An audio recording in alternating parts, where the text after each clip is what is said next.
আমাকে বলছে রাজাকার।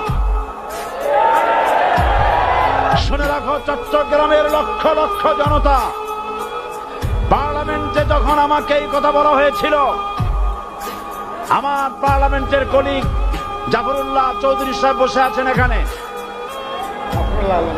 হ্যাঁ, জাফরুল ইসলাম চৌধুরী বসে আছেন পাশে, প্রধানমন্ত্রী সুদ্ধা, অন্তত 3 শতাধিক পার্লামেন্টের সম্মানিত সদস্যরা সেদিন বসা। 1997 সনের বাজেট বক্তৃতা যখন আমি করতেছিলাম, ডক্টর কুদরতে খোদা, নাম রাখছে কুদরতে খোদা, আসলে গজবে খোদা। এই লোকটি নাস্তিক, ইসলামের চূড়ান্ত দুশমন। তার প্রণীত শিক্ষা ব্যবস্থা যখন সমালোচনা করছিলাম,